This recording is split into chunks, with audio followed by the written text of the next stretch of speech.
Okay, so this new AI image editor just dropped called NanoBanana, and it's hyped everywhere. So let's burst the hype bubble to see if it's actually capable of doing something. So for the first test, I gave it 2 music legends and just asked for a simple selfie. And what's cool is that we can feed the same prompt to 2 different models at once and just watch them fight it out. Okay, so on the left, this is the result from Flux Context Dev, which, by the way, is a model that I thought was the top dog for image editing. But, I mean, look at this. It's a complete disappointment. It got MJ, sure, but who the hell is the other guy? That's not The Weeknd. Michael looks like he's being held hostage for a dental appointment. But then, just look at NanoBanana on the right. Holy shit.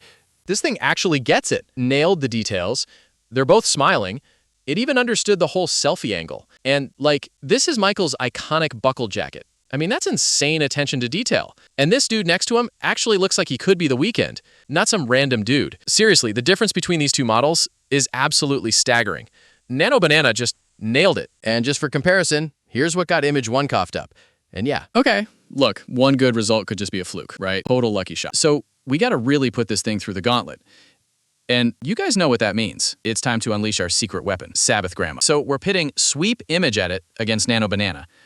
Turn our baddie grandma into a superstar DJ at Coachella. We're looking for the face, the tattoos, and of course, the sacred Black Sabbath shirt.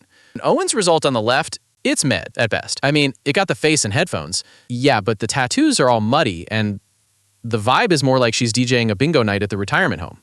You know, NanoBanana. Look at this absolute unit on the right. It didn't just put her at Coachella, it made her the main event. You can see the stage, the crowd, the fire, and the tattoos are crisp. Wait a sec, it even gave her a studded leather harness to complete the look. That's not just a generation, that's a damn album cover. Wild. All right, so for the final round, I'm testing for style and substance. So I'm feeding these models this funky 2D art of this dude who just looks like he's got some questionable life advice and a van full of herbal remedies. So the prompt is simple. So basically, we're asking the AI to turn a cartoon into a toy. Let's see who chokes. And, well, the results kind of speak for themselves. GPT Image 1 is cool. It gets that claymation vibe. You know? Like a character from Robot Chicken. But here's the thing. I asked for a full action figure, and this thing just gave me a bust.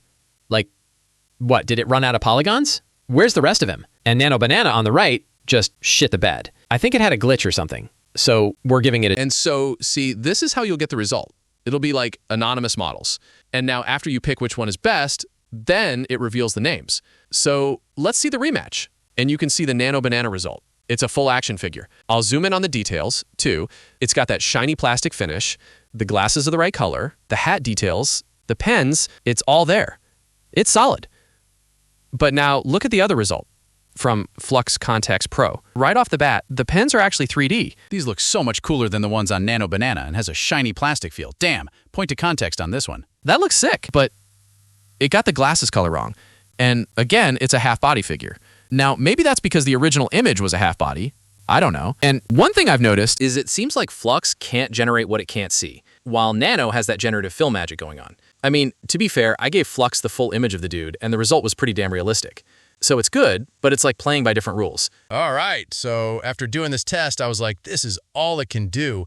Then I saw this on Twitter and found this thread that perfectly shows that NanoBanana thing is on a whole different level.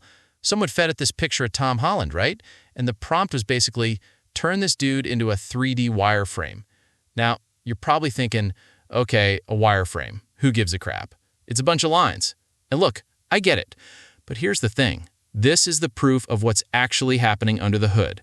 Most AI models are just like toddlers with a coloring book. They see a flat image, they see the lines, and they just paint over the pixels. They don't actually know what they're looking at. You're seeing this image in 2D, but this banana is seeing the entire 3D sculpture of Tom Holland in its head. It understands the depth, the shape, the volume. The mesh is just the AI showing its work. It's like peeling back the skin to show you the damn anatomy underneath. And I think right there, deep spatial reasoning is the core difference. Because look, I use OpenAI's image editor a lot, and it's kind of hit or miss, especially when doing image editing of an image it generated. Sometimes it gets the details perfect, other times it just doesn't. And I'm pretty sure this is why. NanoBanana isn't just reasoning about your prompt. It's reasoning about the actual 3D object in the photo, and that's a whole different ballgame. I'm willing to bet this thing's going to be 10x better because of that. And that's the bigger picture. It's a huge leap because it means the AI isn't just editing pixels anymore. It's manipulating 3D objects that just happen to be in a 2D picture. This is the groundwork for being able to get it insane, complex commands and having it actually understand it. It's a whole new level of wild.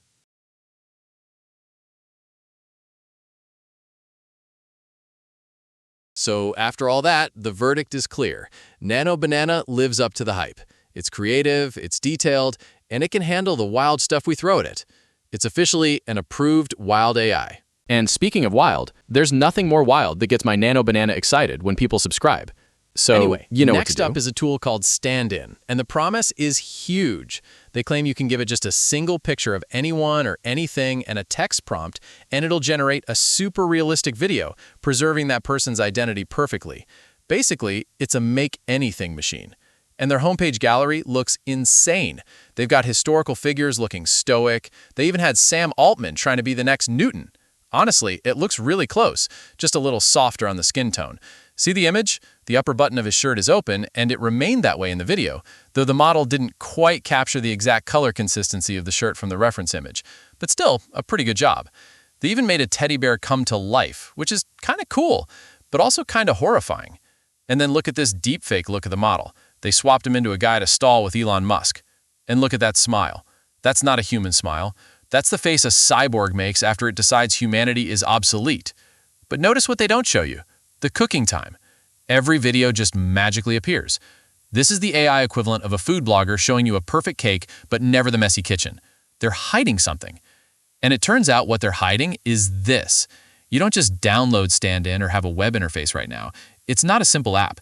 It's like a LoRa that you have to manually install into a program called ComfyUI, which looks like a conspiracy theorist's evidence board, and it requires at least 16 gigabytes of VRAM. You have to download 6 different files, pray they go into the right folders, and then connect all these little noodles together just to make a woman dance for 3 seconds. It's not a tool. It's a final exam for a degree in computer voodoo. So the verdict on Stand-In, it is absolutely a wild AI, but not just because the results are cool. The process of actually using it is Wildly complicated. But the reason I showed you this is because sooner or later we're going to have a simple front-end interface powering it, and it's actually impressive in preserving the details from the reference image. So let's take it as advancement news. And that's it for this video. I'll meet you guys in the next one.